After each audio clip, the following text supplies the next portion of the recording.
Evening, Justin. Good evening. How are you? FYI for everybody. FYI for everybody, we are now live on YouTube. Thank you. Justin, what's the background this evening? The town. I think over my right shoulder would be where, kind of just south of Wells Fargo. Oh, okay. So about where the, where the ATM would be, kind of the drive up area. Hard to distinguish these days. So where did this come from? This photo? Just my personal collection. I collect Forest Lake postcards and pretty much everything else. So Cool. Are you part of the Historical Society then? He is the Historical Society. I run the Historical Society. Where did that voice come from? It's Susan. I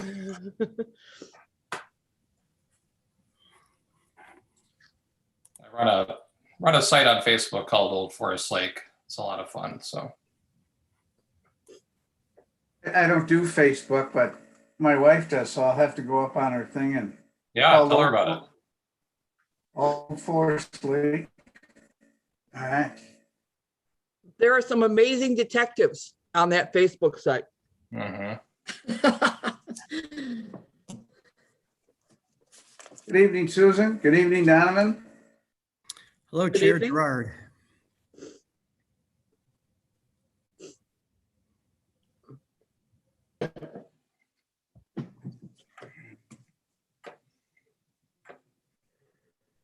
Just got home. I apologize. I'm trying to cram some supper in. Otherwise, you guys are going to hear the stomach rumbling. Are you having something good? PB&J. Dinner of Champions. My grandsons would think you were really something. Want to eat that all the time. Well, It's interspersed with fast some, and portable. well, you got to throw some pasta in there too. Pasta with noodles. And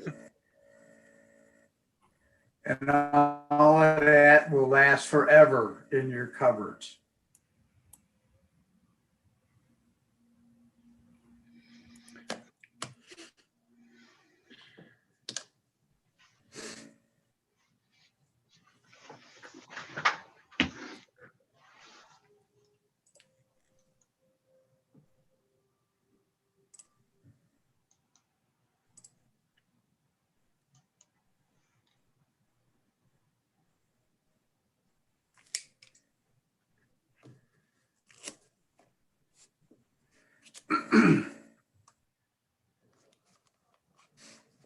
Good evening, Mike.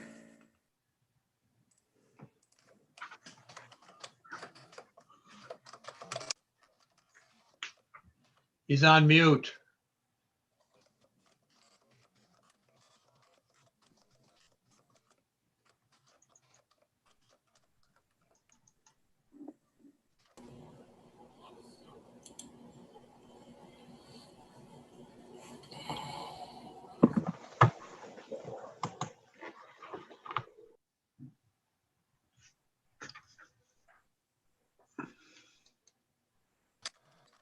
Good evening, Councilperson Munson. Hello, Mr. Gerard. Commissioner Gerard, I should say. All works just fine. Karen, do we know if Kevin is joining us this evening? Oh, no, sorry, Kevin had, you missed that. Kevin emailed me and he is not coming tonight, so. All right. We'll wait till 7 straight up and we'll start. Because this, I believe, will be everybody then.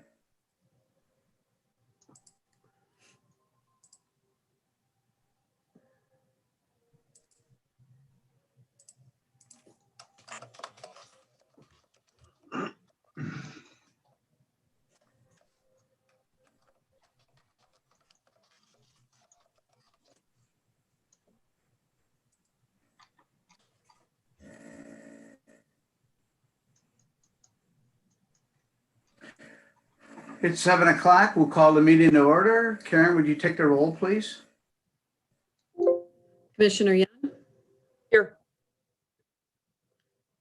Commissioner Batty, Here, Commissioner Miller, Commissioner Keen, Here. Commissioner Brink, Here. and Chair Gerard. Here. We ask if you can, please stand and join us for the Pledge of Allegiance. It looks like the flag is behind Donovan there. Feel free to turn your video off. I pledge allegiance to the flag of the United States of America, and To the republic for which it stands, one nation, One nation. under God, under God, indivisible, liberty and justice. liberty With liberty and justice for all.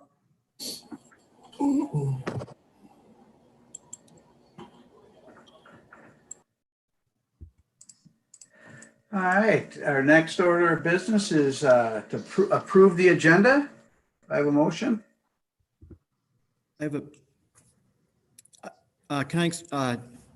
Paul, can I express a concern? I don't see Mr. Lambert here yet for our first regular agenda item. So perhaps the agenda should be amended to begin with the discussion with the draft zoning text. All right, so make zoning text 6 and then make Timber Ridge 7. So do I have a motion to approve? Susan, approve the agenda as amended. second? Second. Anyone? Second by Dennis. second, Karen, would you call the roll, please? Commissioner Young, Aye, Commissioner Batty, aye, Commissioner Keen, Aye. Commissioner Brink, Aye. and Chair Gerard. Aye. Which brings us to our number 6 is, hold up, number 5, I'm sorry. Approve the Planning Commission meeting minutes from March 10th, 2021. I have a motion. Motion to approve minutes. Justin, you motion to, and do I have a second? A second by Mike. We have a motion and a second. Any discussion on the motion? Any discussion? Hearing none. Karen, would you call the roll, please? Commissioner Young, aye, Commissioner Batty, aye, Commissioner Keen, Aye. Commissioner Brink, Aye. and Chair Gerard. Aye. Next up, it'll be a draft zoning code use standards for contractor operations. This is a discussion only item. So I assume Donovan will be kicking us off and then be looking for our valuable input. That indeed is correct on both accounts. Chair, members of the Planning Commission, I'd like to refer you to the second item in your packet regarding, this is a continuation of a conversation we had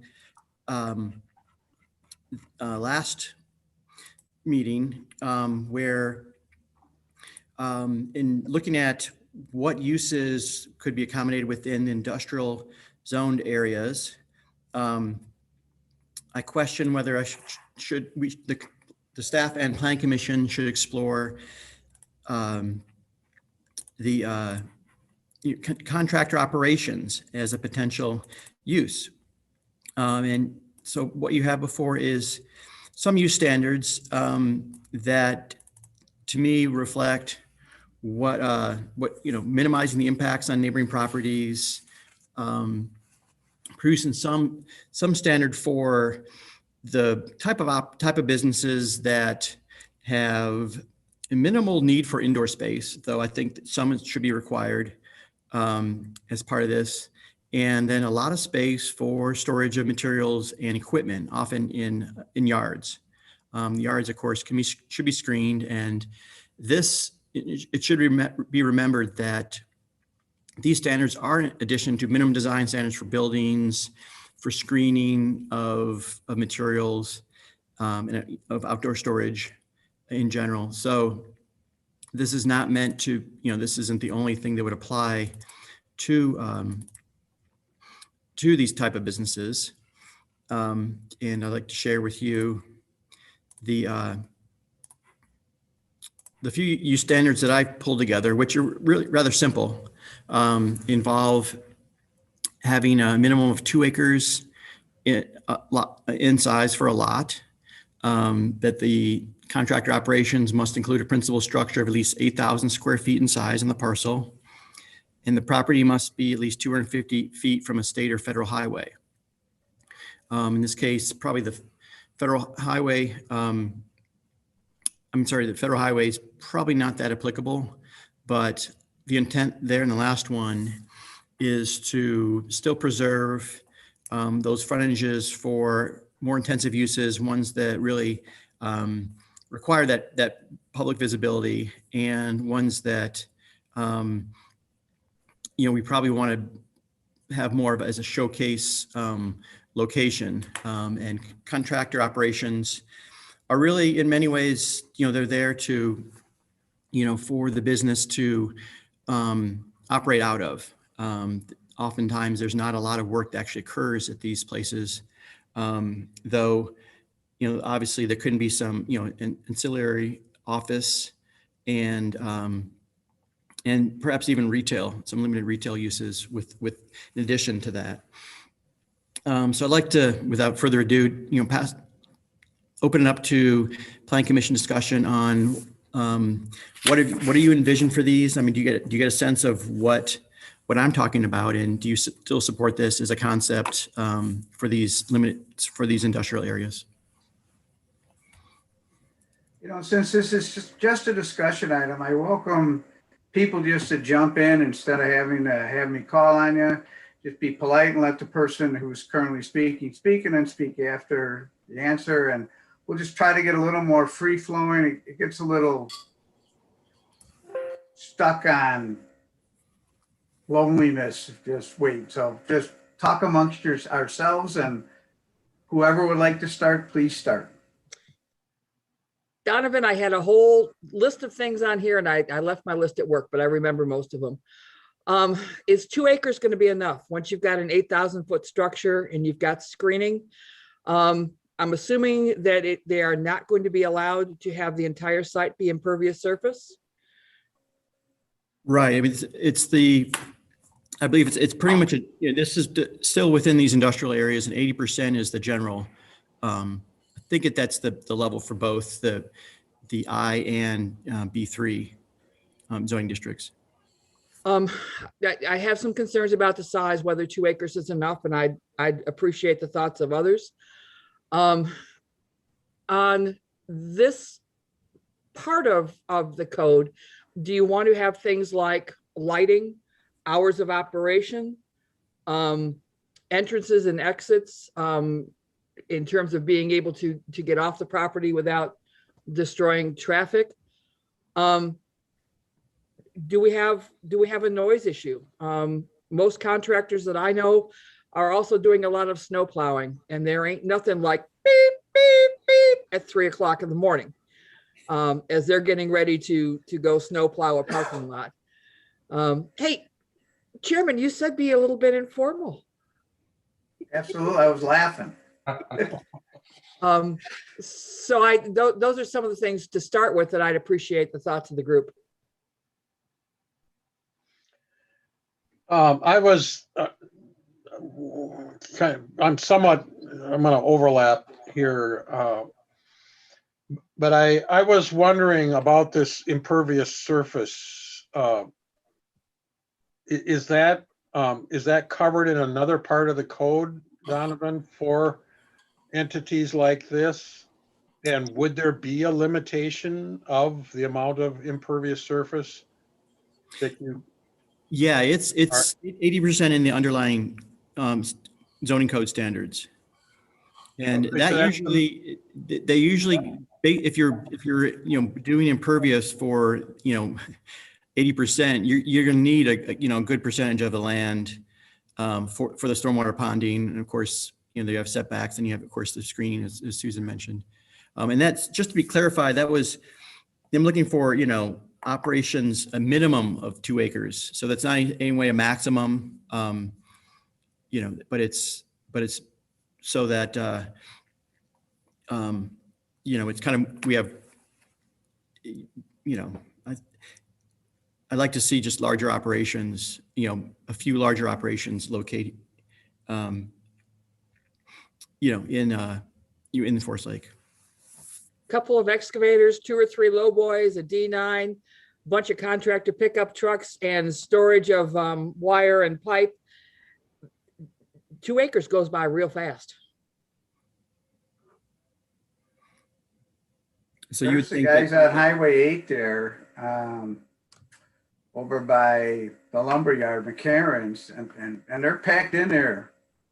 He does horizontal boring, I believe, his main business. And he is, come winter, you can't move in that parking lot. It's full up. So to Dennis's point with this impervious, are we looking at, if a resident needs to have his driveway paved, we don't allow dirt driveways or rock because of dust and whatnot. Are there some along those lines that we can keep it reasonable? I'm not saying every square inch needs to be paved, but the entrances in and out and some of that stuff, I would think we would have a requirement along those lines also. Well, Mr. Chair, if it's not mostly paved, you've got 2 issues. One, you're going to leak oil, you're going to leak hydraulic fluid, you're going to leak that stuff. And if it's not paved or a hard surface or a packed class 5, you're going to leach that stuff down. And the second thing is, if it's not paved in the spring when it's muddy and they drive off site, they're going to drag all that dirt right onto the neighbor's road. well, there is something of a, when we deal with these large parking areas, Ryan, the city engineer, and I in discussion, and this is actually with Interstate, with their parking lot expansion that Planning Commission approved last August. We have, internally said trap rock would be acceptable, for that type of surface. And that is one that does get crushed. And, we've got a little pushback on that, saying that, the turning movements of the wheels can kind of cause that to dislodge those rocks. But, I think we both feel strongly that can be a lower expensive option to paving when you're talking really large areas. And Susan, do you think that would work? As long as you're not on a site where that trap rock vanishes every spring. I mean, I've got some in an area on my place, and it has to be added to just about every year, because the more you drive on it, it sinks down, it goes away. So, as long as it's on a fully compacted pad, yeah, trap rock can be really great. But again, there needs to be a standard so that when that trap rock vanishes, they're not pulling dirt, out into either a neighborhood or a business district or, wherever else they are. I'd back up for a second. Are we looking to encompass all the use standards for contractor operations in this list, or is this something that can be general and then be directed somewhere else within the code, or does it all have to be listed here? Because we're kind of getting into the real nitty gritty, just one of them. That's right. And that's what I asked first. How detailed are we supposed to be in this section?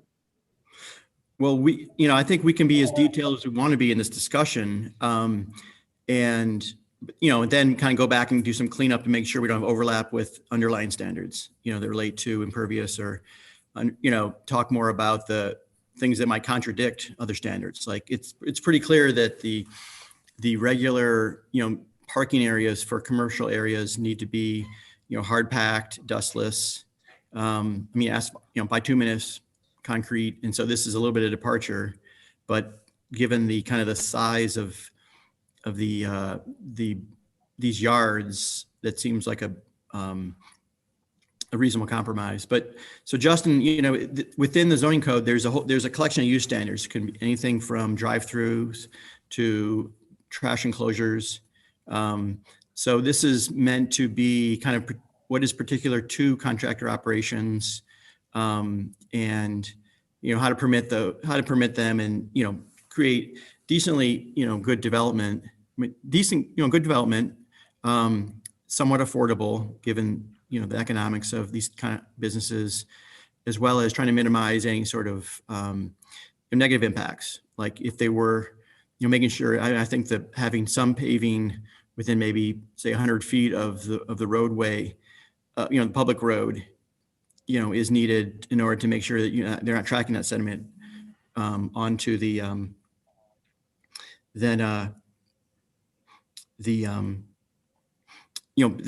so that we take care of those kind of impacts.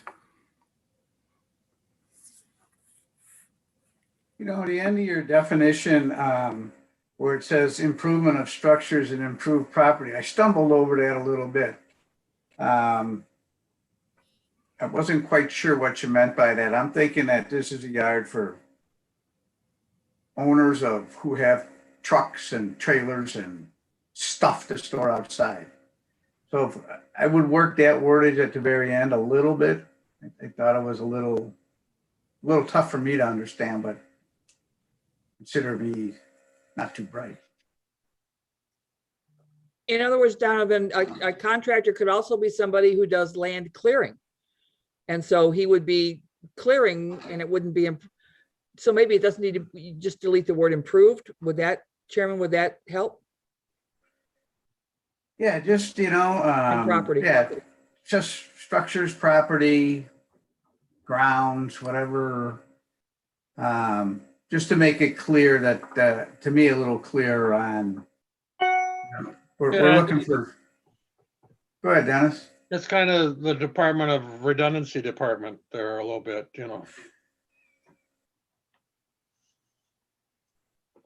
Donovan will wordsmith it. Yeah, I just, one other quick comment here. Is there, what is the 250 feet from state and federal highway? What are we saying there won't be any of these that are on Highway 8 or Highway 97? Yeah, my intention is, I was thinking Highway 97 in some ways, that may not be, because a lot of that is becoming highway business with the updated zoning map. So that may not be as so particular, but the idea is that I guess I don't want to have, go through the permitting battle of requiring the kind of landscaping for really full screening along a highway. And I don't want, that to be, in some ways it's kind of like Forest Lake's front room, your front parlor. And I think contractor yards are important, job employment centers. But I'm not looking to have them be, in the kind of the front, the most obvious thing if someone sees when they're driving through Forest Lake.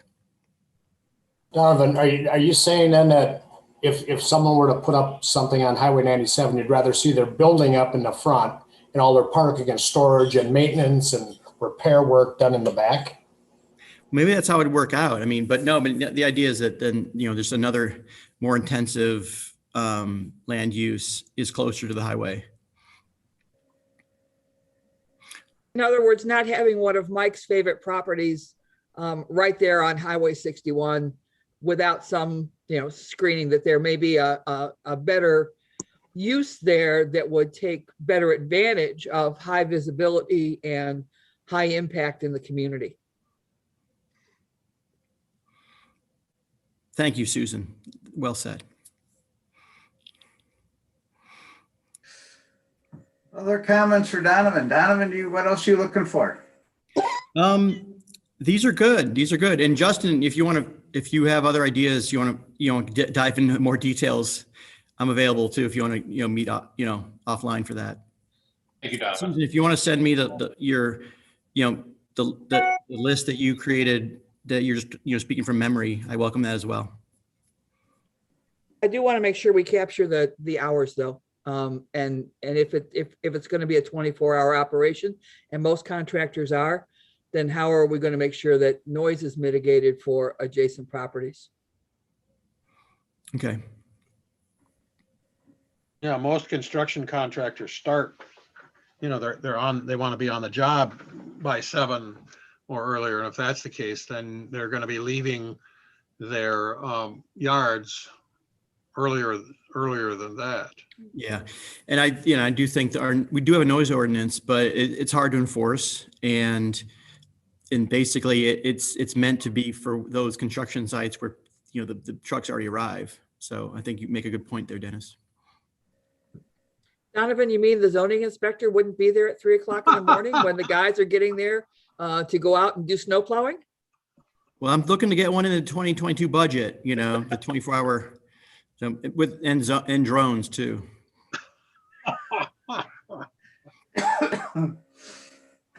Any last comments for Donovan? Thank you all for participating. Donovan, you're good to go. So we will move to number 7, which is Timber Ridge 2 Apartments Final PUD 22552 Everton Avenue. This does have a public hearing, and we're going to consider the application. So with that, I believe the way this will work tonight, since it is a public hearing, we will start with the city making their presentation, which will be Donovan.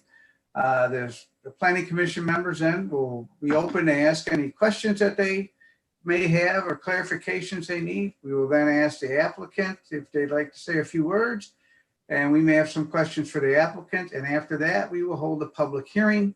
I'll give more information at that point, and then we'll close the public hearing, and it'll come back for a decision by the planning commission, and it'll be a recommendation to the city council. This is not ours for a final approval, so it's a recommendation we'll be making. So with that, Donovan, I believe you're kicking us off. Yes, thank you. Chair, members of the Planning Commission, like to present the final PUD application for Timber Ridge 2 Apartments. You of course recall this is Timber Ridge, located on the west side of Everton, just south of Menards. This did receive preliminary PUD approval from council, and the plan that's submitted as the final PUD is pretty similar to what the Planning Commission recommended for approval. And I'd like to share the screen to show the project, a couple of the changes.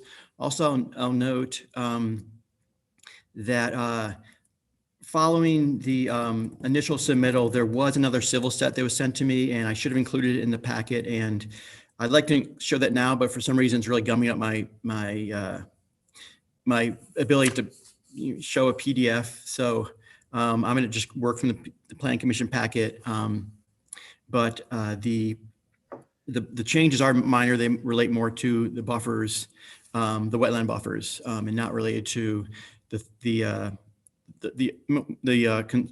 concerns that the Planning Commission usually expresses for these kind of projects, and the review that we do.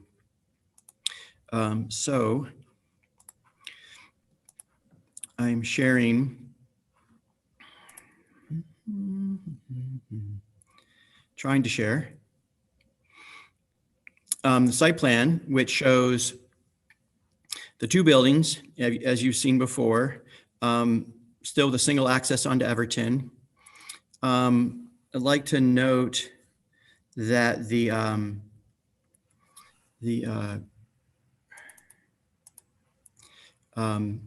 storage building, which was a concern in one of those initial meeting, has been brought forward, and this is slow to load. And also nearby the storage shed, used for the maintenance equipment materials for both timber, proposed to be for Timber Ridge 2 and then also for Timber Ridge 1, located just south of here.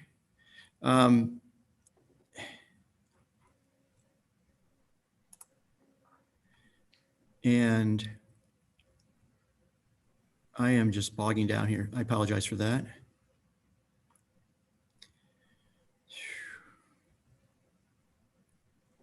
My screen's frozen. I'm going to stop sharing for a second here and let that catch up. But there were a couple of concerns from that preliminary PUD. The one involves the landscaping on the north side of the parking areas, both the rear parking and a little bit on that the kind of northeast corner parking of the improved site. And the landscaping plan submitted for this final review does address that. My concern there. There were a couple concerns with some notations on one of the plan sheets that the city engineer had noted, and I believe that those were addressed in the second one, this final submission. On March 16th, the Parks, Trails, and Lakes Commission did recommend the fee in lieu of $265,000 for a park to meet the parkland dedication requirement.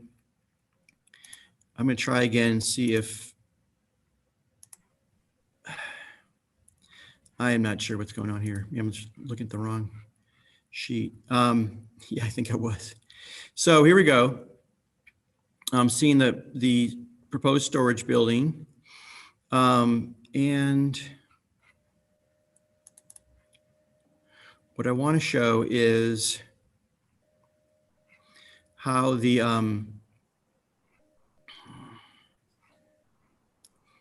there is, gosh, apologize for this. On the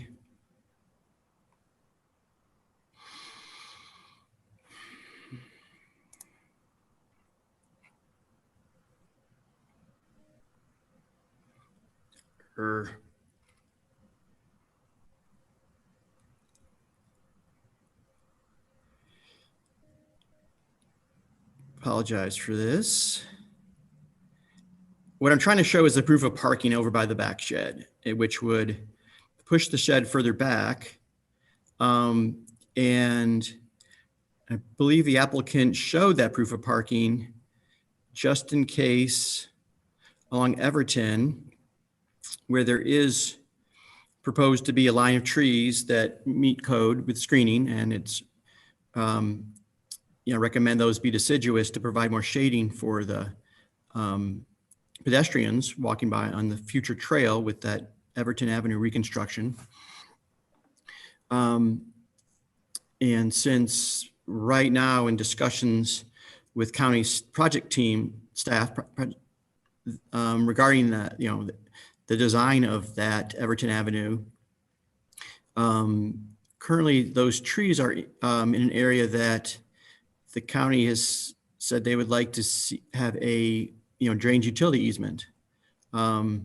So if in the event that trees aren't allowed there, perhaps parking could be removed toward the rear, and then trees be in the place of those. And then of course there'd be the 10-foot curb setback as well for that parking.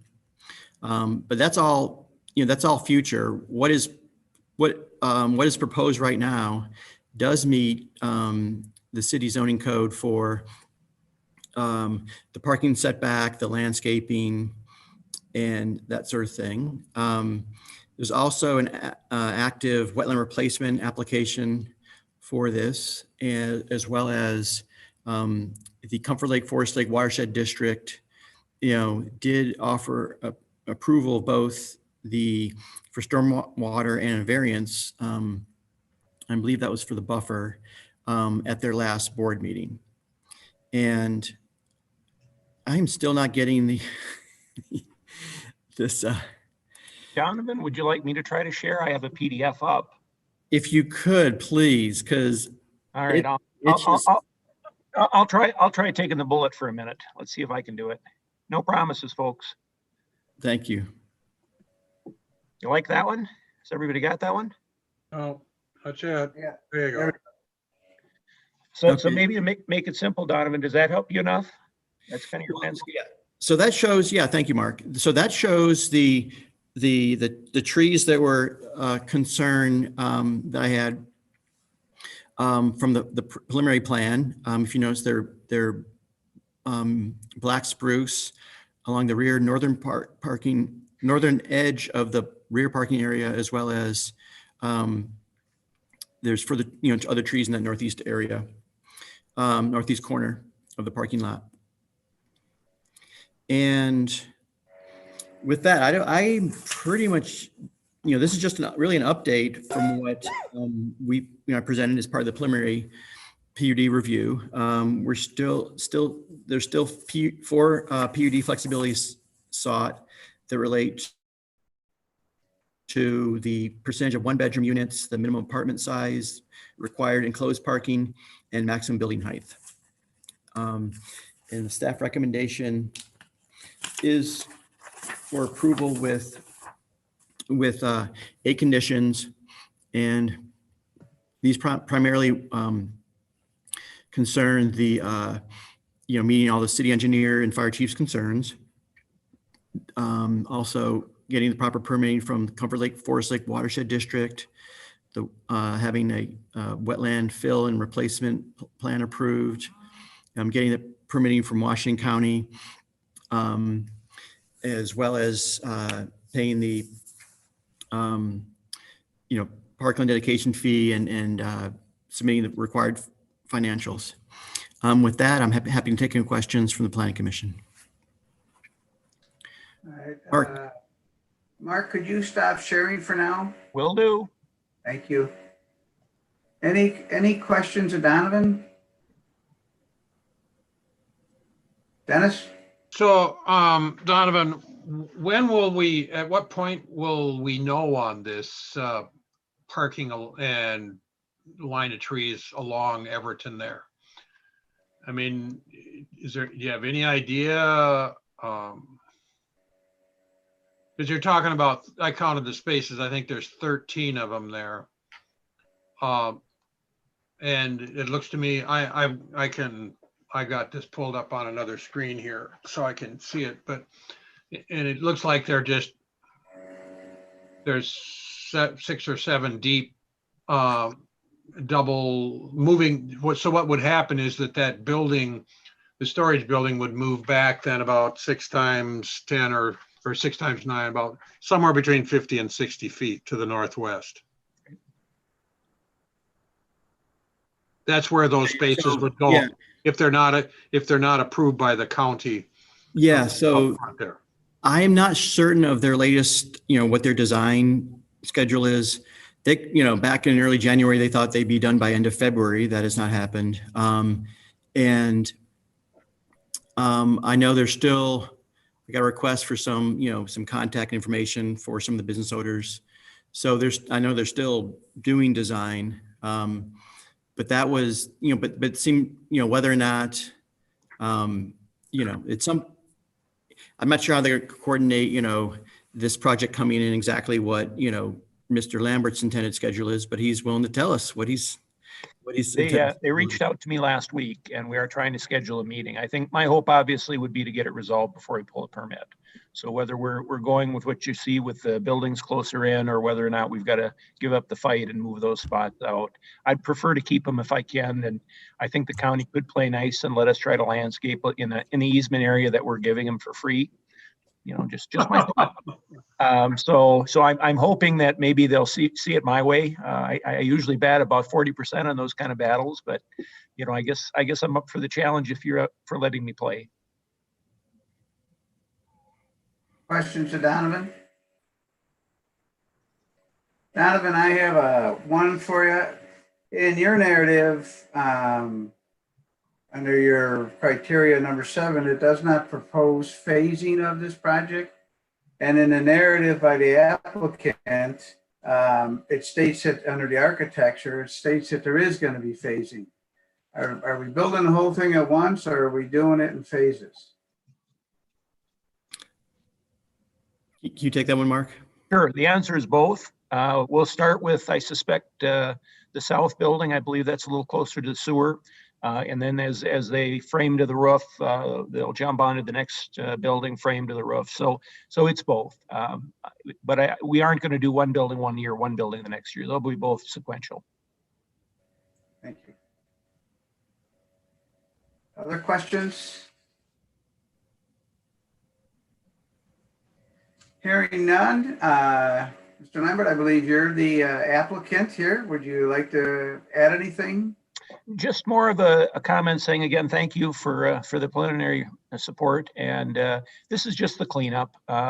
The wetland fill permit is nearing completion. We had some minor adjustments. It was resubmitted today.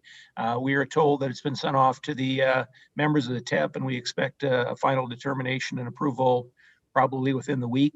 The Comfort Lake Forest Lake signed off on our plans.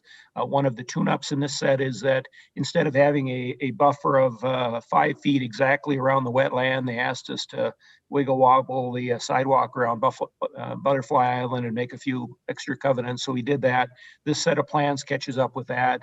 And then just some minor adjustments. You know, when you do a set of plans and you want to make it sure it's right, that's really what we've done, is kind of did the big tune-up. So hopefully you'll see favor to approve it tonight. I think it's a very good set of plans. Thank you. Any questions of the applicant? I have one comment. You changed your garage or your outbuilding, whatever you're calling it there, and dressed her up a little bit. My request would be, is there a reason that can't be stone around the bottom like all of your garages are? I mean, I got all of these other ones. They're beautiful. They've got the stone on the bottom, and then I get that elegantly designed pole barn. True. Actually, I believe the last version we did, and if we didn't, I would be willing to represent or accept a condition that there be matching stone around the bottom. Susan? Mr. Lambert, I remain adamantly opposed to this project, and that's not a surprise to you. But I do take my hat off to your marketing people. And you discussed the fact that you feel that this is the market. So I've been looking very carefully at planning commissions of other cities, from St. Paul to Hugo, Woodbury, Lake Elmo, whatever. I have seen no projects that are coming forward with the kind of very small units and the high percentage of units. And in fact, I'm seeing a lot of 3 and 4 bedroom units on those projects. I consider 560 or 600 square foot to be neither spacious nor luxurious. But as I said, my kudos to your marketing people. I am very much not in favor of the serious lack of covered parking, about 50% of what we usually require, especially in Minnesota. Mr. Gerard, you'll remember the number of times that we have had folks coming to us and saying, you can't live in Minnesota without a garage. I have to have a garage. Remember those variances? Yeah, I know you do. I probably could have dealt with somewhat of a higher percentage, 30 or 40, if it had been some affordable units. But in Forest Lake, we have no transit. That area has no bike lanes. They're not complete streets. I don't believe that what you're doing is a good fit, but I also understand that I am in the minority, and so therefore I'll wish you success. You know, Susan, and again, I think somehow it's a little philosophical, but you know, you've all been very kind, so I'll just share. You know, as you amble along, you have a spectrum.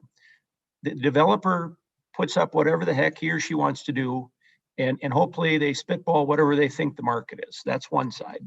And then you have kind of what you have in your standard ordinances now, and this is just my editorial. Your standard ordinances say, here's your R3 multifamily.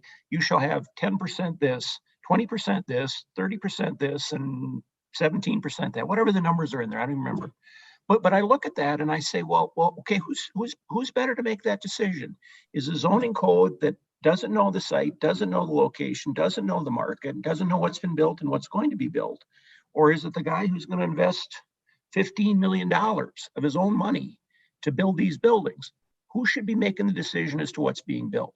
So I've now invested 12 million in Arbor Ridge, 12 million on Timber Ridge. So that's 24 million. I'm going to put another 15 million, and I'm now made a $39 million commitment to your community. And I've asked you that based on my experience of my current 146 units, plus the 106 I'm asking for, nearly $40 million. This is what I think the market will do. So either a planning commission can demand that I build 30% 3-bedroom units, which I'm not sure they are. And then in your own preface, you mentioned that people are doing it. So then if I'm trying to help you with the market, am I going to build another 30% on top of that? Or are you going to let me, the guy that's spending $40 million, make up his mind? So Susan, bless your heart for trying to make a policy decision, but somehow you got to stop beating the hell out of your developers who are trying to help you. You know, there is something to say, build a smaller unit and let me try to sell smaller units for a lesser price with less space to people that might need them. And maybe they can't afford a garage. And if you make me build a garage they don't need, I got an empty garage that I got to pay for and put on the backs of everybody else. So all I'm trying to do is find a niche between there. I don't want basements because those are expensive parking spaces. I don't want separate heat packs because I get money and value by giving everybody common heat. And I want outside garages because they're more affordable. So some point as you guys debate philosophically, and I probably spoke too much, so don't vote me down.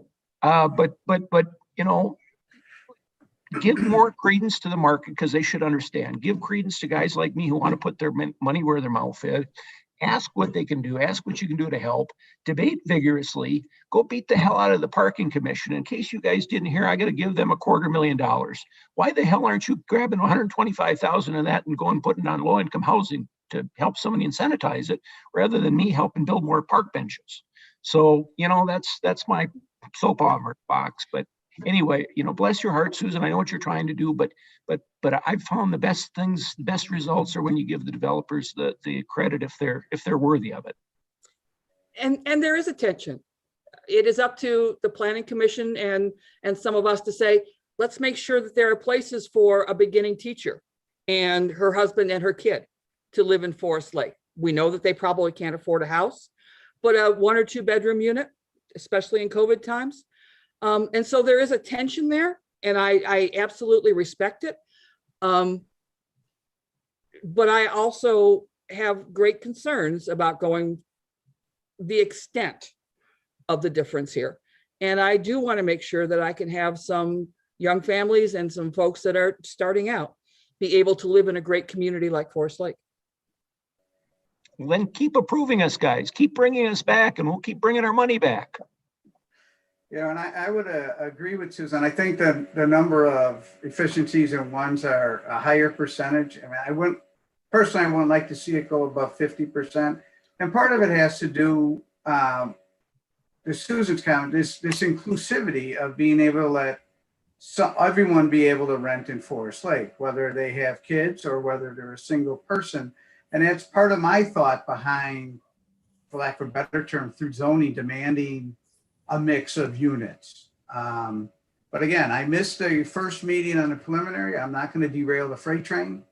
I think you've done a very nice job on your other projects. So I guess I'll be quiet at this point. And if I can just put a footnote too, I think one of the differences philosophically is you guys are approving one project for me tonight, 106 units that are heavy on studios and 1-bedrooms. In my mind, I'm completing my 150 or 252 units. So I'm balancing my whole projects. I'm balancing the Arbor Timber 1 and 2 mix. So while it looks like I'm loading up for the purposes of this building, studios and ones, in my world of my apartments, I'm probably, and maybe that's what I should have done in the first place, is brought in my whole mix and show you that it isn't so disproportionate as what this particular phase feels like. What was the percentage of 1-bedrooms on the previous 2? Oh, about 40%. It was 44, I think, in Timber Ridge 1.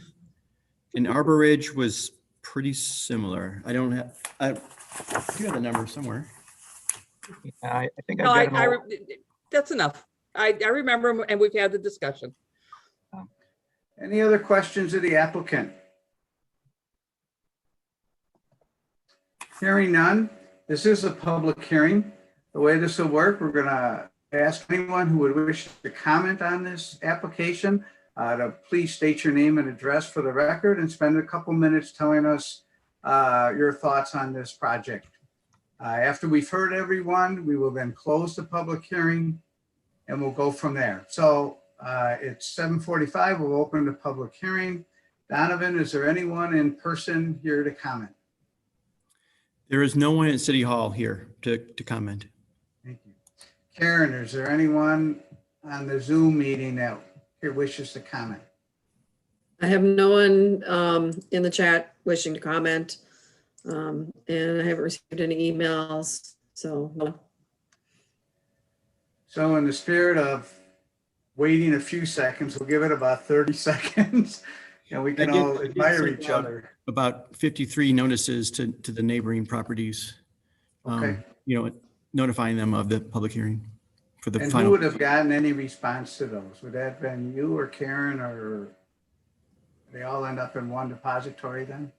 I think it has my name- Donovan's phone number. Yeah. I think when the Okay, public goes out, it has Donovan's phone number and email address on it. So, Okay, so they all come to one person then, or they should. yep. All right, I'll ask one more time, Donovan. Is there anyone live that would like to speak? No. I do not have anybody.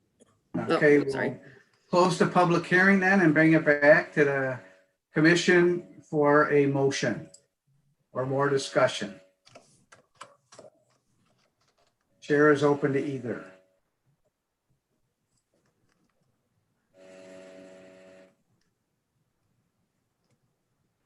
Dennis? I make a motion that we recommend to council the approval of this PUD with the condition that was the 8 conditions that are listed by Donovan there. Do I have a second? Second. A second by Mike.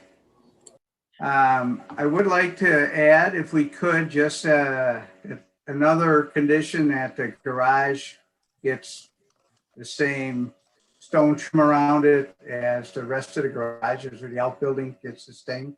You would allow that change, Mr. Batty? I would.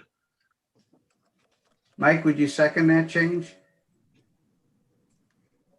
Yeah, I second that change. All right, there's been a motion and a second. Any discussion on the motion?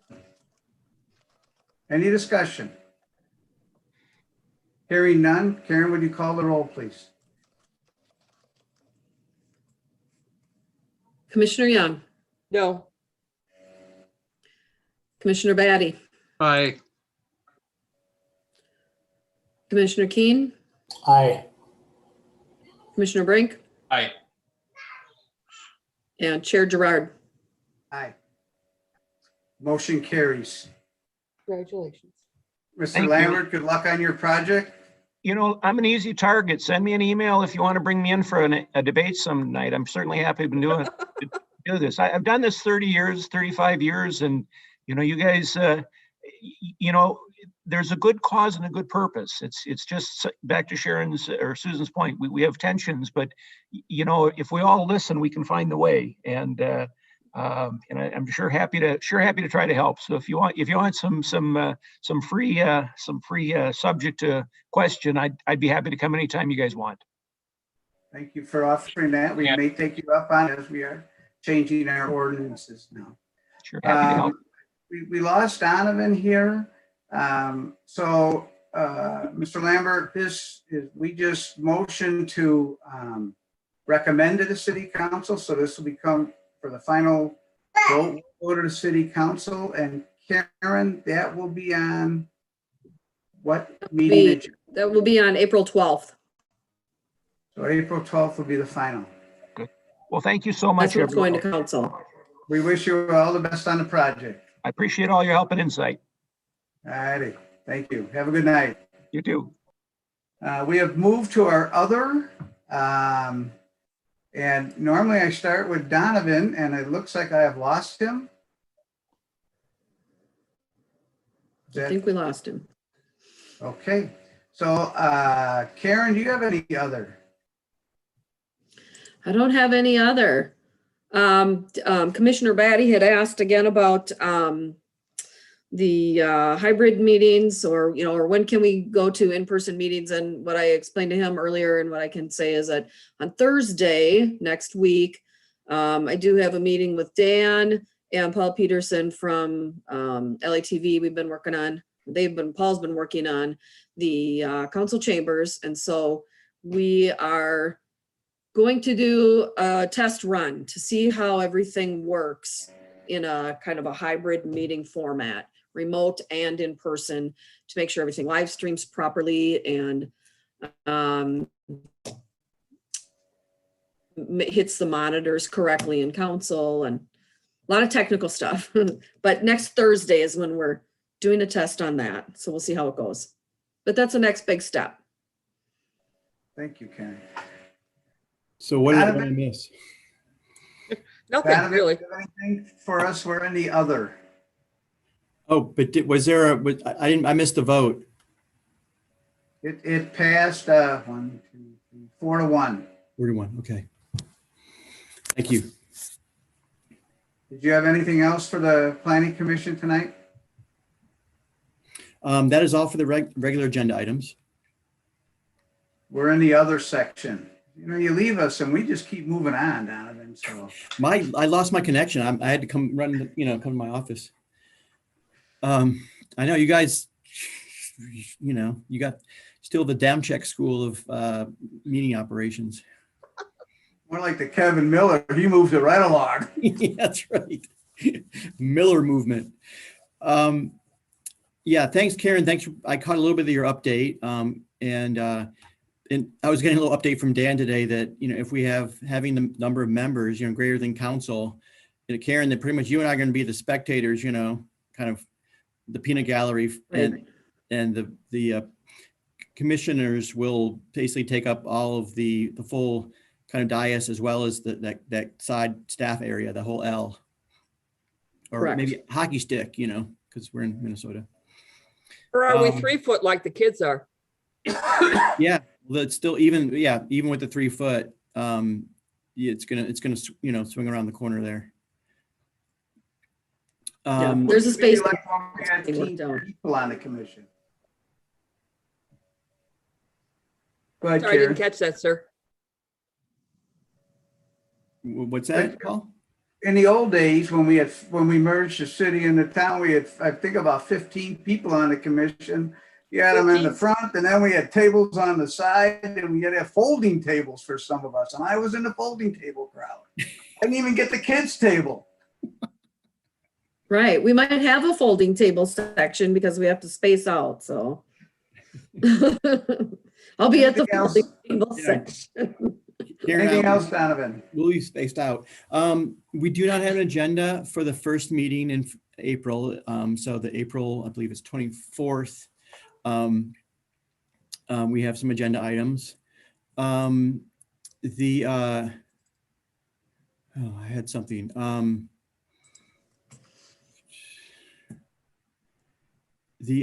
did want to give an update.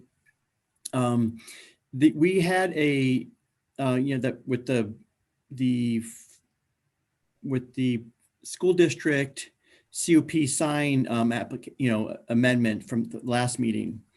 I have an update on that one, and that one relates to how when the school district wanted to wanted to expand their sign, they just sent me Supersize. the application, and I said it needs to come before planning commission because of that, it's a significant change. At that time, I thought we can amend it to the October 28th CUP amendment. So I didn't require an application. They didn't pay an application fee, and I thought it was kind of an addendum. And planning commission took a vote on that, and it did not pass. And then when I talked to the city attorney on how we can memorialize that, because it wasn't like there's a, motion of denial. I mean, how do you state the reasoning for the record? And he informed me, and this is, all on me. I bear responsibility for this, that actually that was not a real application. That was, we didn't hold a public hearing. There was notification. So as a CUP amendment, that was not a true decision. And so that's for instance, that's why it's not appearing as an appeal before city council, if that's what they chose to do. I mean, I told them that basically what the city attorney's advice was that if they did, that it would basically, he'd recommend the council kind of remand it back to the planning commission. And so, right now, it's almost like that didn't happen. But, that is not, the sign that, I'm not approving the sign they proposed, because obviously it takes more than just simply administrative review. And maybe they'll bring forth another sign plan for the planning commission's consideration, but that will be the formal CUP amendment process with the public hearing and notification. And so I apologize for that. And, and maybe, maybe the chair bears a little responsibility because he's kind of new at this, but no, I mean, I really just tried to do the flexibility, and that's, well, I learned a lesson, and so we'll see in the future if they bring something forward, and we can have that review. Mike? Donovan, so our next meeting is scheduled for April 24th.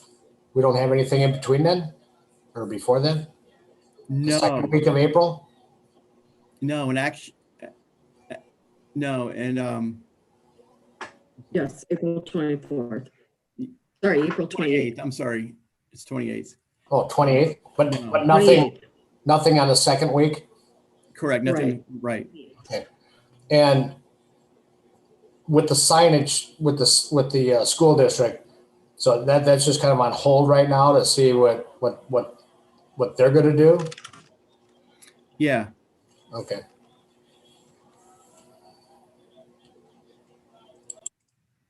Any other questions of Donovan?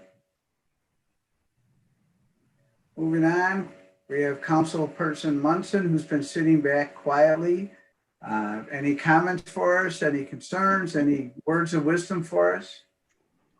No, the only update that I had, Karen shared, just that we're getting closer to the hybrid way of doing meetings. That's it. No words of wisdom this evening. Susan?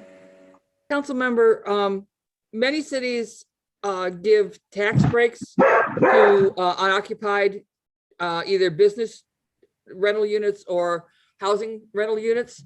Does the city of Forest Lake do that? You asked me about tax breaks. I would have to ask city staff or look that up, Susan. I wouldn't know that off the top of my head. Okay, and we also had a tax increase, a TIF district. And 2 buildings were to be torn down to meet the requirements of that TIF district. And I noticed that those buildings are being rehabbed. So I was wondering if the council has an update on the status of that particular TIF district on Centennial.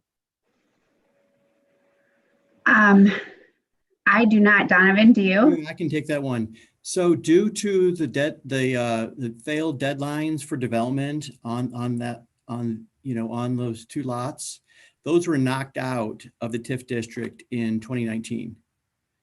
And so when the TIF district was actually kind of formalized, I assume you're referring to the one that's on, just on the west side of Lake Street between 3rd and 4th Avenue.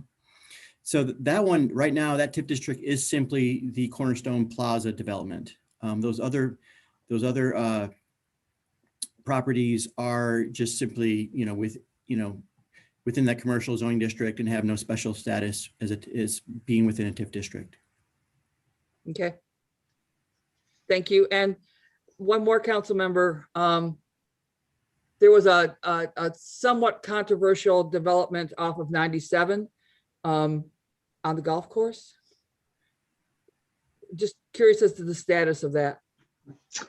Right now, there is nothing moving. If you're talking about the building of the clubhouse, that is not,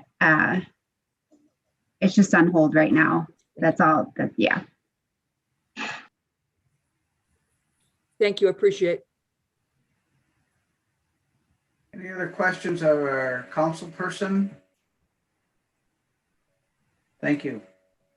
We'll go around the room as they say, if anyone has anything, and we'll do it by how I see you guys here. So Dennis, you're up first. Anything? Nope, not tonight. Susan?